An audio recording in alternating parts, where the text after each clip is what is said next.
Okay, so that was interesting. One of the things that that stuck out to me was Matt from Half Acre in Chicago was talking about how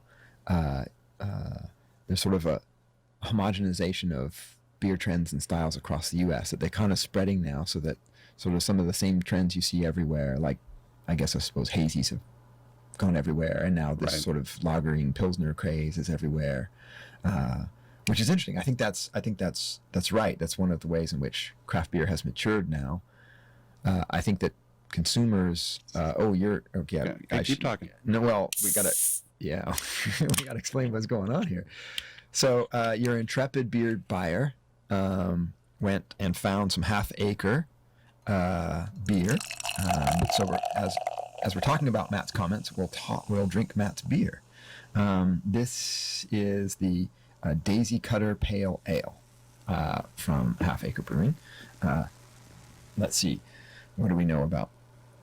It's a pale ale. It's 5.2 ABV, and that's about all we know about it. It's there's a deep golden color. Yeah, and there's a thing at the top that says Balmoral. I'm not sure how that relates to anything. Yeah, I'm not either. Okay. So we're going to try a Matt's Pale Ale, but it looks like honey. It looks quite a bit like honey. It sure does, including the clarity, which is not bright, but kind of clear, but honey clear. Yeah, it's a nice, a very pretty beer. Mm. It really smells like a classic pale ale. So I do have this sense that beer trends spread more quickly now than they used to because of the spread of craft beer in general. Yeah. So that, as soon as something gets hot in the Northeast, then, the Southwest is already working on versions and vice versa. So I do think that there is something to that regionalization that is dying. Well, I don't want to say dying as a lament, but that you see a lot of the same beers all over the U.S. Yeah, I think we used to see more pockets where they were isolated and there wasn't a lot of communication. Now, if something interesting is happening in Chicago or in San Francisco or in Boston, it goes national pretty fast. Yeah, and the other thing that he said, which I think is also interesting, is that, and I also think this is true, that more and more now craft breweries are starting up, and where a lot of them used to specialize in certain beers, more and more now we're seeing craft breweries that are trying to sort of hit most of the bases. Mm-hmm. Like they'll have a lagering program, and they'll have the IPAs and the hoppy beers, and they'll have maybe a souring, So I think that's more and more true. And also I think, for a couple of reasons. One is that's because customers are more sophisticated and looking for different ranges of beers. But I also think that and I think this is underappreciated, the growth of brewing talent in the U.S. has been exponential. All of these initial craft breweries have bred lots and lots of talented apprentices who have now gone and started their own. And there's just an amazing amount of, to use the economics term, human capital in craft brewing now. That's right. So and that's a great thing. But you're right. I think it's also an information vector. Yeah.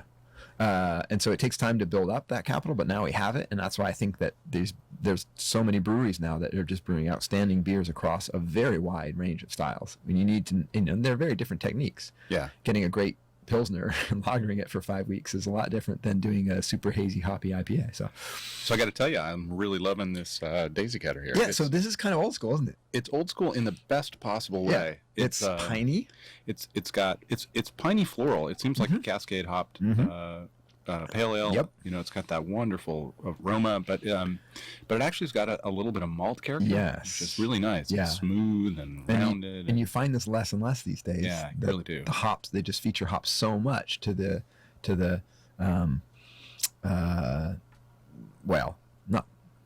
I guess what I would say is that because you focus so much on the hops, you kind of pay less attention to the malt back, and this one really really puts the malt front and center. I think it's intentional. It's all about the hops. You want to peel everything else out of the way. But from my perspective, you lose some sessionability that way. Yes. You get a little malt character in there, a little roundness and sweetness, and I find myself taking larger mouthfuls. Yeah, that's actually an interesting point. So let's explore that for a second, because there's something about having that malt back that kind of sustains the palate almost. Does that make sense? Mm-hmm. Like if it's too hop forward, even if it's not super bitter, your tongue kind of gets a little numb after a while, I feel. Yeah, it's there's something about it that definitely slows me down. Even if it's a session IPA 4.7%, if it's just very top heavy on hops, it's and in fact that's why I like pale ales more than session IPAs if I see them on the menu, because the sessionability in a pale ale is so nice. And this is an extremely well done one. I would drink this beer routinely if I lived in Chicago. Yeah. A simple pale ale. I do think that's a lot of Cascade hops. That's nice. Yeah. Yeah. Okay. So that's good. What else about Matt and Doug? Oh, we haven't talked about Doug yet. So Doug comes from Asheville, North Carolina. Yeah. He did mention some connection to Seattle, which he didn't explore, but apparently that's where he started, or? Yeah, I didn't explore it because I was cognizant of the time, and I recognized that if I started going down rabbit holes like that, we might be talking about Seattle instead of his brewery. So they do tons of festivals, and it becomes very clear when you listen to him talking that this is a major part of their marketing. It's a huge outreach for a small brewery to get their name out there, to go to these festivals. But he talks about how now they've really taken a conscious decision to go only, or to focus on brewer run or brewer curated festivals. And this is kind of the trend that we're sort of highlighting in this podcast. So more and more we're seeing these types of festivals. Yeah. There was this giant surge of festivals, particularly in mature markets like Portland, and there were a lot of little weird one-offs, and they were mostly not brewer run. They would be curated by pubs or just regular people, or just little entrepreneurs, who saw an opportunity to make some money. Yeah. And I was shocked when he said he does 300 events a year. That's just a really aggressive approach in the sense of man hours. Like that's just a lot of people hours to do it. It seems like an inexpensive way on the one hand, but boy oh boy, I can't imagine having to travel around. He was out here, and he had other people back in Asheville doing another event at the same time, and man, that's a lot of time. I know, you brew beer all week, and then on your weekends are all about going out and doing outreach and marketing and going to festivals. So I mean, I'm sure they're fun, but it's got to get tiring. It's got to be exhausting. It's probably really fun for 2 or 3 years when you're getting started, and then I bet it starts to feel like, oh my God, I can't do another event. Kill me now. So it's interesting. So here's a little brewery, well, I don't know how little, but not humongous brewery from Asheville, North Carolina, going out to California and showing their beer. And they're not doing it to sort of boost West Coast beer sales, because it's almost impossible to find. They do actually, I did not find some in my beer store, but the other beer store in town, the famous Belmont Station, has some pale ale beer. Mm-hmm.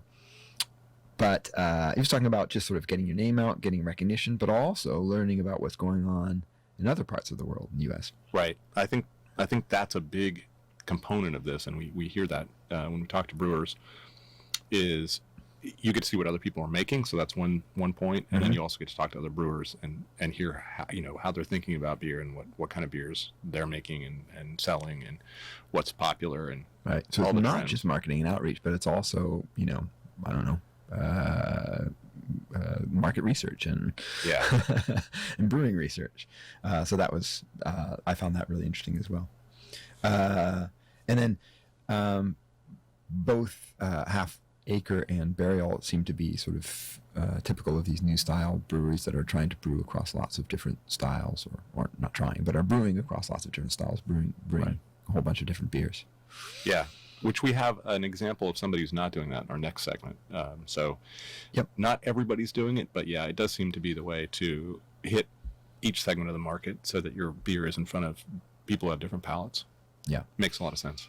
Okay, well, why don't we turn now to the next segment then? Cool. The next pair of brewers that you interviewed are first Jack Hemler, who is the owner of Jack's Abbey, brewer of Jack's Abbey Brewing in Framingham, Massachusetts, just outside of Chicago.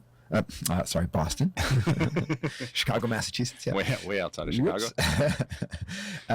And then second one we're going to do is actually someone nearby, Josh Freem. We've talked about Freem Brewing before, but he's from Hood River, Oregon. That's right. And I don't think we've had Josh on the air, so it was kind of nice to see a familiar face. And I thought, oh, why not? Let's talk to a West Coast guy, see what he thinks. So we're gonna sort of push farther out all the way to Massachusetts and then come back to Oregon in these next two. Excellent. Okay, so Jack from Jack's Abbey, Framingham, Massachusetts, man after my own heart because he decided to focus on lager, and this is a counterpoint to what we were talking about before, that more and more breweries are doing lots of different styles. He's decided to have a brewery that focuses on lagers. Yeah, and it's he didn't really hit this, but a couple of years ago when I was in Boston, my brother-in-law turned me on to Jack's Abbey, which was a growing and successful brewery even then, and has gotten even more successful and continues to grow now. So they've found a way to brand themselves as a lager brewery and distinguish themselves. So they're not reaching the broadest audience, but they're finding this crevice in a crowded market where everybody's going one way, they're going the other way. And that's right. Because he talks about how the Northeast market is still a little bit dominated by hazy IPAs as opposed to some other markets that may have become just sort of more diverse, like California he mentions. And so sort of becoming that counterweight might be smart business strategy, but it also a little bit risky. It is. I mean, they both have their risks, right? Yeah. On the one hand, if you're doing everything, it's hard to have an identity that people recognize. It's like, oh, of course you have a brewed IPA and a lager, just like everybody else. But luckily, I would say sort of the lager phenomena is spreading, is a big trend and is spreading, and he's probably caught that wave as it reaches the East Coast. Yeah, he is, and we have some of his beer here. So we have some of his beer, and I think this is the Helles, his number one selling beer. It's just called House Lager. Whoa. It's described as a golden lager. That was a little bit close to the mic. You probably should leave this to the professional next time. Man, my last one was so good. Let's see. Sorry, that it was a little overcarbonated, which was part of the problem. I'm not going to step on the audio as I step on the audio. There. So, here it is. They're doing lagers. Lagers took a while for lagers to become popular. I don't think it took a while for them to become popular among brewers because these are not inexpensive things to do. Because unlike an ale, which you can throw in a tank and serve, in a week or two, this is something that has to sit conditioning and lagering for a while. Yeah, it's an interesting thing because in terms of ingredients, they're a lot cheaper than a hazy IPA, right? And depending on what's happening in the marketplace, depending on what's happening in your brewery, you may have a lot of tank space just sitting there, which is a great time to lager a beer because they're cheaper and you've already got tank space. Yeah, so if it kind of depends. If you're not super urban and you have a lot of space and you can make that initial investment in tanks, then lagering could be a way to go because ingredient wise they're as cheap as you get. That's interesting. That is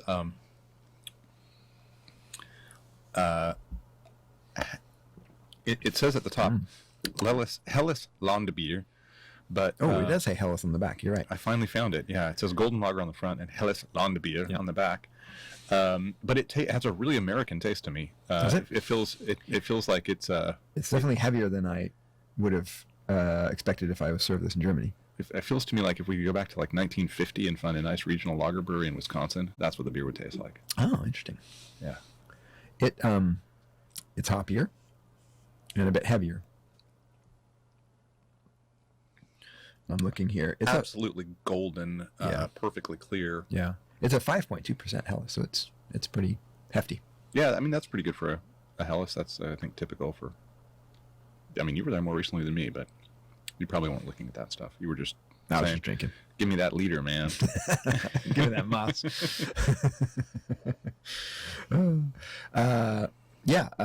Really nice, really crisp. Yeah, it's really a little nice. Sweetness. Mm-hmm, definitely. That the Helles part of it is reflected in that sweetness. It's nice. Mm. Yeah. Anyway, so we were talking about ingredient wise, these lagers aren't inexpensive, especially if you're not using these exotic tons and tons and tons of exotic hops like Right. you are in the Northeast. But Time can be expensive. Time, but time in a tank can be very expensive. Yeah, especially if you have limited space. And once it's one of those also things that's really expensive when you get going. But if that's your thing, then you're always rotating through the tanks, and so it's just the amount of space you have to devote to Right. that extra 5 weeks of lagering, whatever it was that he said. Yeah, and then you talked to Josh Freem, Yes, Josh. local to Oregon, out in Hood River, has established a stellar reputation for making outstanding beers. What I was interested in about your discussion was how he decided what to bring, and he talked about thinking about the type of beer fest it is and how sophisticated the audience is going to be. Right. And if it's more sophisticated, knowledgeable beer drinkers, he'll bring a more challenging, more interesting beer. It's more sophisticated beer. So that was interesting to me. It was interesting in light of the beer that he brought, which became his big buzz beer, which was a cask of Helles from a gravity-fed cask. Speaking of Hellas, yeah. I'm sorry, not Helles, Kolsch. Kolsch, yeah. Which you'll see in Cologne. You'll see this presentation a lot, and much like the German presentation, it's not actually barrel aged, so there's no wood character, and in fact, Right. They have lined casks. So I don't know why it tastes so good, but man, it really tasted good. And I was not going to drink it because I was there to drink all these other exotic beers, and people kept saying, "Have you had that Freem?" So it's gravity fed. Does that mean that it's primed in the cask? So is it carbonated? It is carbonated, yeah, and they just open the top and let it pour out. Right. And yeah, it was perfectly carbonated. So they do some fermentation in the cask. I don't know if they force carbonated or they ferment it in the cask. I'm not sure. Okay. But when it gets in there, But once it's there, then it's just gravity fed. Okay. yeah, and you got to drink the whole thing. And Oh, shucks. it was nice because after the fest, they served us dinner, media, and the brewers, and some of the brewers had just brought over their beer, and Josh he was going to have to dump that beer to take it back. It was done. So that cask was just sitting out there, and we were drinking it with our barbecue, which was very nice. Excellent. And it was good. It was very good. Yeah. I like He had his Kolsch. Yeah, and he had his barrel aged exotic stuff too. But it was interesting that I think in a certain sense he probably thought, this crowd is so sophisticated they'll actually appreciate this Kolsch. Yeah, which is and interesting. And I imagine that we're talking about Paso Robles. It's probably hot, right? It has been in the hundreds the last 2 years apparently. Yeah. And we had a perfect day, like 78. Ooh, nice. Yeah, it was very nice. Yeah. Yeah, beer fest when it's too hot, it's hard. Yeah, and the Oregonians, and there were a number of Oregonians there, we were complaining because it was 78. Yeah. Getting dangerously close to too hot. Yeah. Well, But we also understood that it was nowhere near as bad as it could have been. yeah, I was worried about that if I was going to work down there. Yeah. If you live closer to the ocean, it cools off, but once you're a little bit inland. Yeah, and they're inland. All right, so let's turn to the last pair. And the last pair now, we have to cross the pond. Yes. And we head off to Europe and what is still Europe, but soon not to be Britain. Yes. So our two interviews in order are first going to be Agostino Arioli from Birrificio Italiano. Very nicely done. Thank you. And Rob Lovett from Thornbridge, which we know quite well because we visited their brewery in Bakewell, Derbyshire. Yep. As he said, Derbyshire. Derbyshire, yes. And perhaps the most beautiful setting for a brewery that we've visited, or I visited. Yeah, they owned a pub nearby called the Pack Horse, which we went to, and I still have visions of the Pack Horse dance in my head from time to time. It was a wonderful it was in this fantastic old stone building, and it was great. You had a Kipling on cask, and it was good times. Yeah, and the thing about Thornbridge is it was started by some rich dude, as I recall, and the point of that is that there's a Thornbridge Hall that actually is an old estate. And this is really beautiful, hilly, woodsy countryside in England.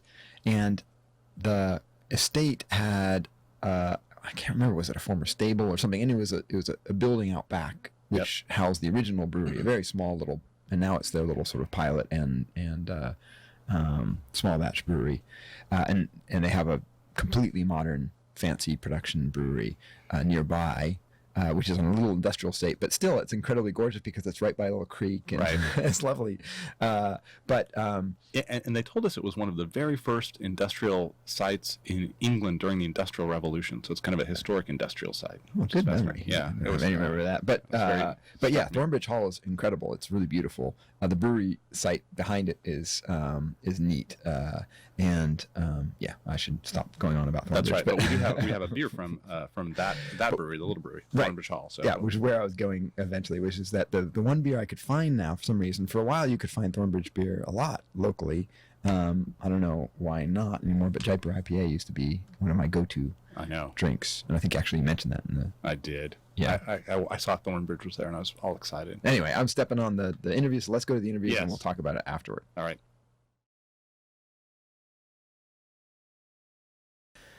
Okay, so those are also very interesting. It's amazing how far people will come to visit one of these brewfests.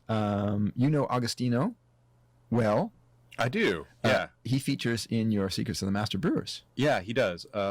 which is a book, by the way, that That's you should right. buy. Available today on Amazon, Powell's, local bookstores, wherever you find wherever you find printed Yeah. material. That's right. Yeah, Agostino is actually one of the more important brewers in the world, really, in a certain sense, because he's introduced this Italian Pilsner that you'll see if you go to breweries. Enough breweries, you'll stumble across these Italian Pilsner. They're kind of out there, and those all relate back to Birrificio Italiano's Tipo Pils, which is this kind of iconic beer. We actually did a thing on Italian beer, I don't know, long ago. So if you really want to deep dive on that, you can look at it. But relevant to this thing, Right. Pivo Pils was entirely inspired by Tipo Pils. The Firestone Firestone Walkers. Yeah. Pilsner. So Matt Brindleson's a big fan of Agostino's, and so it's a really important beer, and it's kind of introduced a new way of thinking about lagers, which was in some ways inspired by the English and American tradition, Mhm. and now many American brewers are making it. So, How would you typify that approach?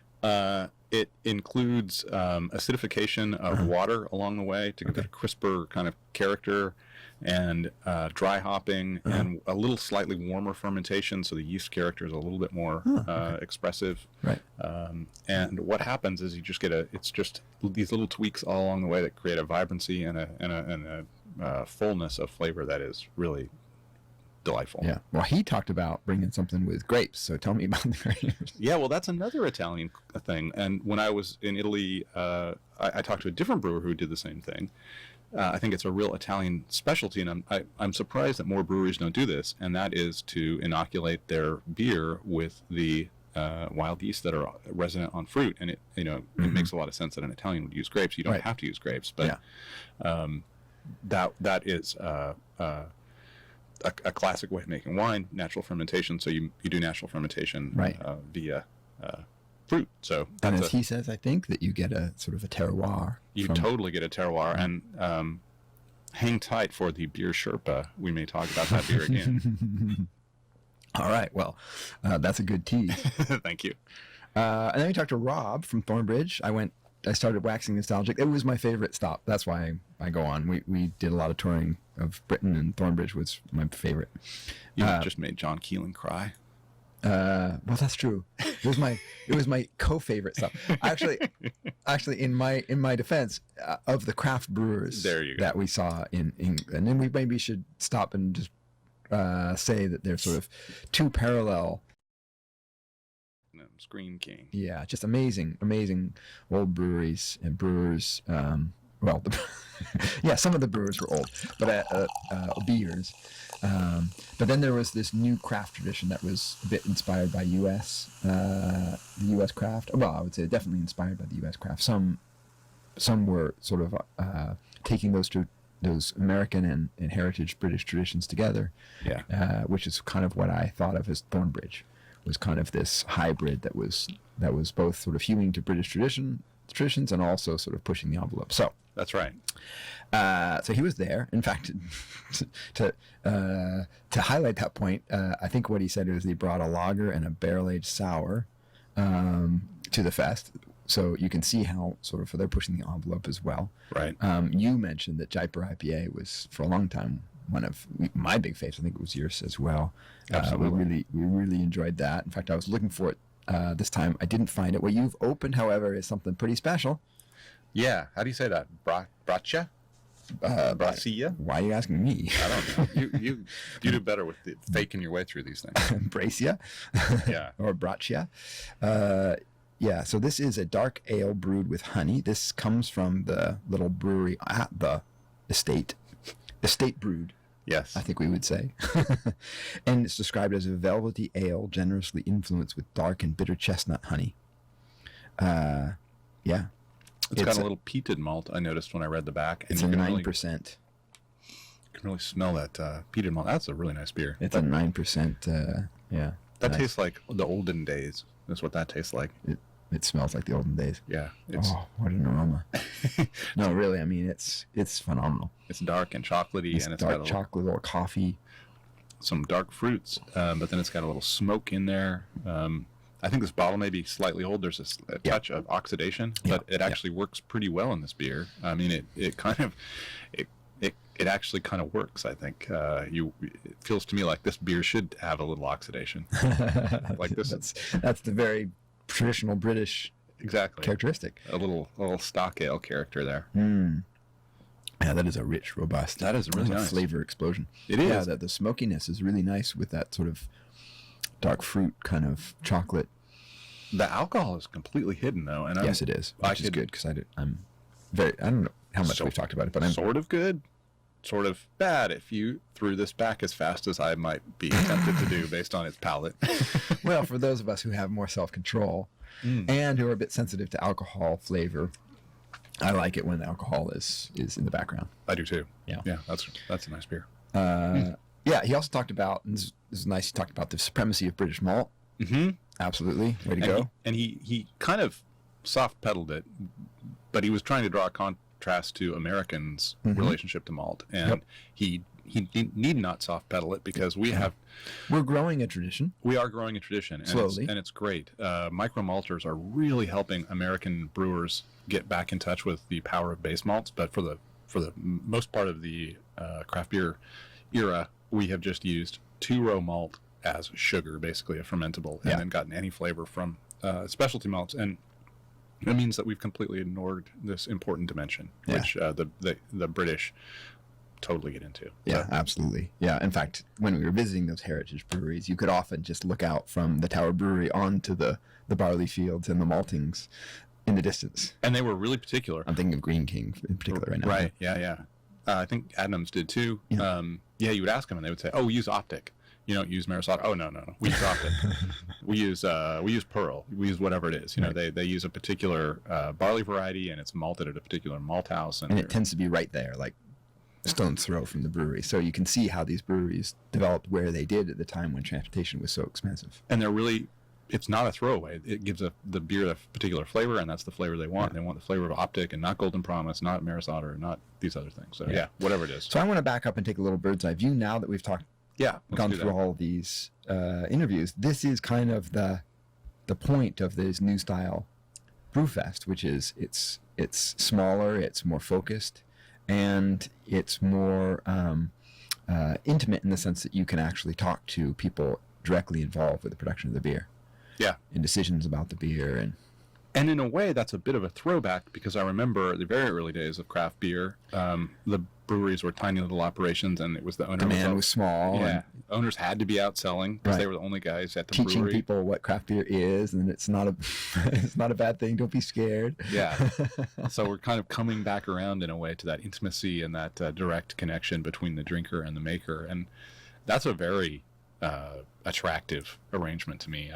I wish more craft beer fans would visit breweries and talk to brewers. I think there's something incredibly valuable about going to a place, seeing where the beer is made, and then talking to the brewers and about, you don't have to ask them if they use step mashing or get into technical stuff, but just ask them how they think about beer, what they like, and listen to what they say. And it really changes your view of the kind of beer they make and your relationship to it. So I think it's great, and I hope people were taking advantage of that and speaking to the brewers there. Yeah, and I think that's a big part of the point of craft beer and how you enjoy craft beer is you understand more about it. You think about the decisions the brewers made. You appreciate them or dislike whatever it is. It's a much more I'm going to sound really obnoxious, but it's much more of an intellectual exercise when you know more about it, and it becomes much more interesting. And it is more intellectual. It's also more personal. We just listened to 6 different brewers talk about their beer, and you can get it was like a portfolio of the way that plays out. You talk to 6 different brewers about how they think about beer and make beer and why they do things. You get 6 totally different answers, and I hope people got a really strong impression of the personalities of these men. I'm sorry they were all men. There were not so many women there, and their breweries. And just listening to these 6 again, I was reminded of that. Yeah. So I think I really like this trend in terms of beer festivals. I'm almost completely over the big ones like the Oregon Brewers Festival. It had a time and a place, and I enjoyed it to death when I was there. But and as a program note, we're going to be out of town, so we're not going to be doing that this year. So just so you know, longtime fans, there will be no OBF for us this year. Yeah, but I think it's great. I think this proliferation of these kinds of festivals is great. I think that it offers a different experience for consumers and really allows you to learn a lot more and become much more intimately familiar with these breweries and their beer. Yeah, and I think one thing we heard time and again from these guys is that there are good festivals that do interesting stuff and are engaging and fun to be at.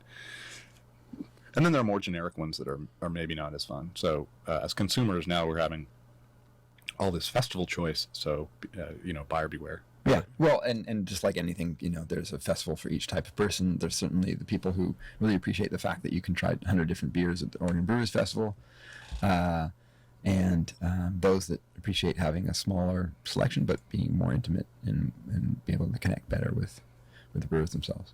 Absolutely. Well, Okay. that was cool. Yeah, that was. Thank you very much for going and doing that and bring us back the audio. I should say, full disclosure, Firestone Walker paid for me to visit the fest, and so now you know. Yeah, and not me, by the way. not Patrick. No invitation was forthcoming to Patrick.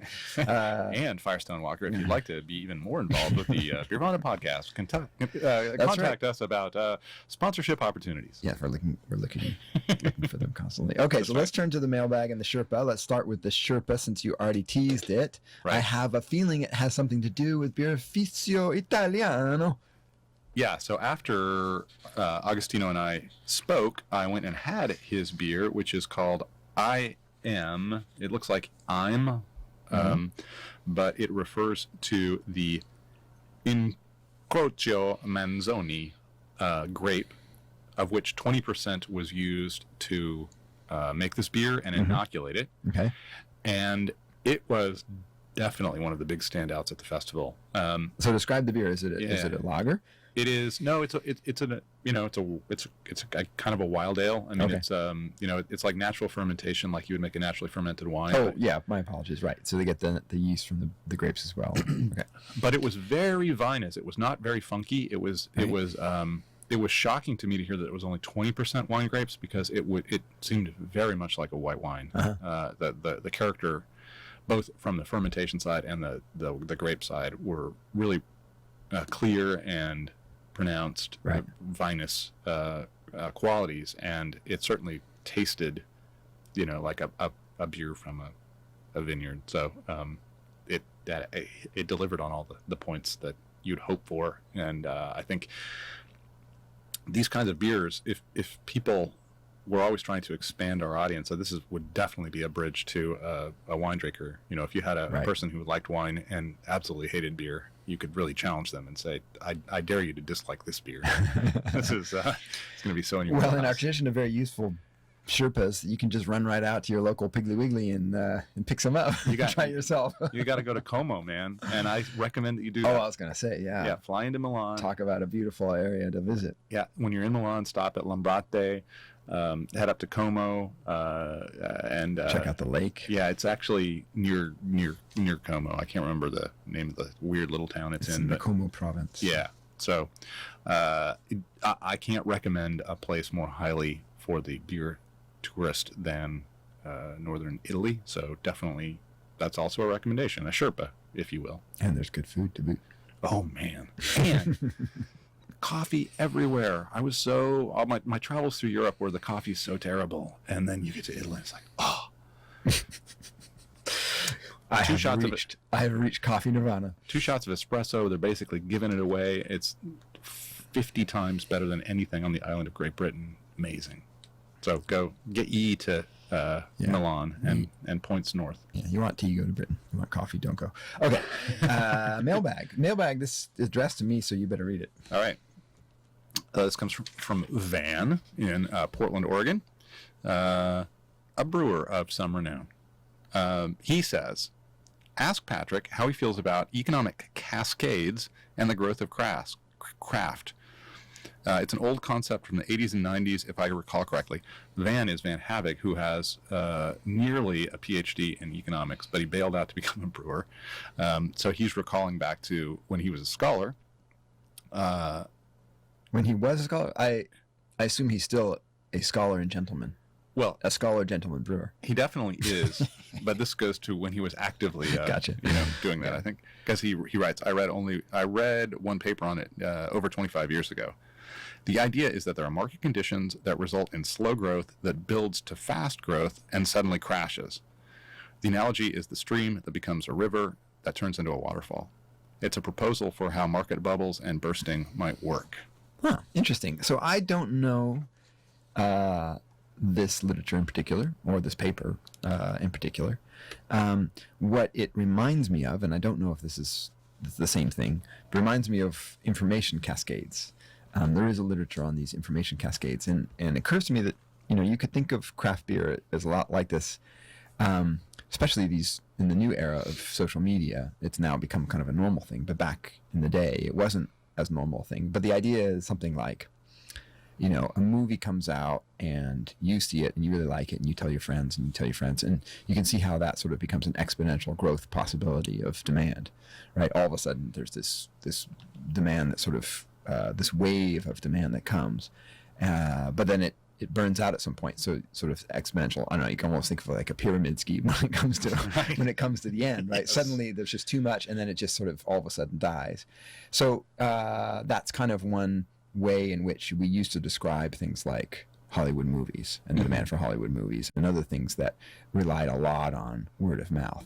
It's different now because of the era of social media. Information technology means that these things happen all the time, much more prevalent now, and probably much quicker, and maybe so much so that it's not as a big deal. But the idea was essentially that, and you can think about how you describe this as craft beer, which is, I tried this great beer, or there's this great brewery you got to try, and the word of mouth spreads and spreads and spreads, and so you see this growth and growth and growth, and if you're a craft brewer, you're excited because all of a sudden, but 127% growth. That's great. But those information cascades have that sort of feature that at some point they sort of burn out. Once you've reached that critical mass, then then there's no one else to tell, right? Or that, and then suddenly you can see the sort of demand pull off, and then to tell sort of the modern version would be there's someone else out there, some other newest latest brewery that people go. So yeah, I can relate that literature to craft beer, definitely. Well, thank God for the Trump tariffs on Mexican beer, because that'll really create an opportunity for more growth in craft brewing. Oh boy, yeah, America first, baby. You said that, not me. So yeah, okay, never mind. I'm not gonna get into it. All right, so I guess that's it. That's it. That wraps up the podcast. A few words going out. Subscribe to us on iTunes or SoundCloud or wherever you get your podcasts. Don't forget to rate us. 5 stars, please. Listen to us on air at XRAY FM. Listen to us, subscribe to us, review us. We'd love to hear from you. So also you can send us your questions and comments. Jeff at beervanablog.com is a great way to send your comments. You can visit us on social media. Jeff blogs at the Beervana blog. He also has a Beervana blog Facebook page you can post to. And he tweets at Beervana. And Patrick tweets at Beernomics. I do. Excellent. I really actually do sometimes. About once a week. Yeah. Well, you have to follow him closely to make sure you catch that tweet then. Yeah, you got to make sure that, you get the notifications when I tweet, because when I do, it's good. That's why. So one thing you'd also do is follow me, and periodically I'll comment on economics, and it's almost certain that Patrick will correct me. So that's another thing. So I guess that's about it. So I'm going to we've drained the house lager, which, by the way, the more I drank it, the more I wanted it. I have the Brasilla. It has that nice biscuity malty taste, but I'm going to pick up the Daisy Cutter Pale Ale from Half Acre Beer Company. And you can't even get a hold of this thing because I'm liking it so much. I'm just sitting here. It's like my hand hasn't left it since I don't know, 10 minutes ago. Yeah, knock yourself out. You got almost 2 pints of a 9% beer, so you can't taste the alcohol. Probably not there. Just go for it. Probably not there. Just go for it. You'll never find out because I'm not giving you any more. All right. Cheers, Jeff. Cheers, Patrick.